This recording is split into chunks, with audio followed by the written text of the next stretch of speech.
మట్టిలో మాణిక్యం, చీకట్లో సూర్యుడు, అట్టడుగు వర్గాల ఆశాజ్యోతి, ఎంఆర్పిఎస్ వ్యవస్థాపకులు గౌరవ మందాకృష్ణ మాదిగ గారు పద్మశ్రీ అవార్డు గ్రహీత. మా దళితులకు ఎంతో ఉన్నతమైన ఒక నాయకుడు, అన్న తమ్ముడు సర్వం మాకు మందకృష్ణని. ఆయనతోని ఎన్నో మేము సౌకర్యాలు పొందుతామని ఆశించుకుంటున్నాము. మరి ఆయన శ్రమను గుర్తించి కేంద్ర రాష్ట్ర ప్రభుత్వాలు మాకు మా వర్గీకరణ పట్ల మంచి న్యాయం ఉందని చెప్పి కేంద్ర రాష్ట్ర ప్రభుత్వాలు మాకు వర్గీకరణ అమలు చేసినందుకు మరియు దేశ ప్రధాని నరేంద్ర మోడీ గారికి మరియు రాష్ట్ర ముఖ్యమంత్రి యనమల రేవంత్ రెడ్డి గారికి మేము జన్మజన్మల కృతజ్ఞులై ఉంటాము. మరి అంతకుముందు కూడా టీఆర్ఎస్ గౌరవ తెలంగాణ తొలి ముఖ్యమంత్రి కేసీఆర్ కూడా దాన్ని కేంద్రానికి పంపించాడు. ఆయనకు కూడా ధన్యవాదాలు తెలుపుకుంటూ, మరి అంతకన్నా ముందు నారా చంద్రబాబు నాయుడు గారు ఆంధ్ర తెలంగాణ ఉమ్మడి రాష్ట్రం ఉన్నప్పుడు ఆయన ఒక 94 నుండి 99 దాకా 5 సంవత్సరాలు మాకు వర్గీకరణ అమలు చేసినందుకు ఆ టైంలో మా మాదిగ ఉపకులాల వారు వేలాది మందిగా జాబులు చేశారు, నౌకర్లు చేశారు. వాళ్ళ ఫలితంతోనే మేము ఈ 30 ఏళ్ళు ఉద్యమాన్ని అట్టాడుగులు ఉన్నదాన్ని కూడా కొనసాగించాము, ఓ పూట తినకుండా కూడా. మరి దీని పోరాటంలో ఎంతోమంది ఎంతో శ్రమపడ్డారు. కొంతమంది సంసారాలు కూడా సర్వనాశనం అయిపోయినాయి. అది అనుభవిస్తే తప్ప ఎవరికి తెలియదు.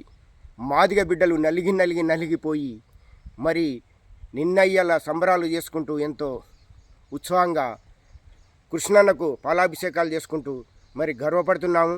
దీనికి అందరూ గ్రహించినందుకు ఆల్ క్యాస్ట్ మత కులం అనకుండా అందరూ మద్దతు ఇచ్చినందుకు కళాకారులకు మరి మన దేశవ్యాప్తంగా కులమతం అనుకుంటా మద్దతు ఇచ్చినందుకు అన్ని పార్టీలకు మరి అన్ని కులాల వారికి అభినందనాలు తెలియజేస్తున్నాను. మరియు బీసీ దేశం వెళ్ళడం తర్వాత మరి ఒక దశాబ్దం తర్వాత కూడా ఒక రాష్ట్ర ముఖ్యమంత్రి దేశ ప్రధానిగా దళితులను కాబోతున్నాము. అది తప్పకుండా నాకు విశ్వాసం ఉంది. ఎందుకంటే మా దళితులను కూడా ఏకం చేసిన ఈ కేంద్ర రాష్ట్ర ప్రభుత్వాలకు మరీ వందనాలు చేసుకుంటున్నాము. ఈ మధ్యలో ఎంతో మాదిగ మాలలు ఎంతో వీడిపోయే వాళ్ళం. మొన్ననే ఒకవేళ ఇది మొన్న హైదరాబాద్లో జరిగినట్టుంటే ఎంతో రక్తపాతాలు సృష్టించును. అది ఎంతవరకు దారిసిన మాదిగలు మాత్రం లొంగకుండా ప్రతి ఇల్లుకు ఉద్రిక్తత అయి సావో రేవో తెలుసుకున్నామనే దిశలో దాన్ని కూల్గా చేసి మరి ప్రభుత్వాలు బాగా పెద్ద కోణంలో ఆలోచించి మాకు ఈ యొక్క వర్గీకరణ అమలు చేసినందుకు మేము అందరికి కూడా కృతజ్ఞులమై ఉంటున్నాము.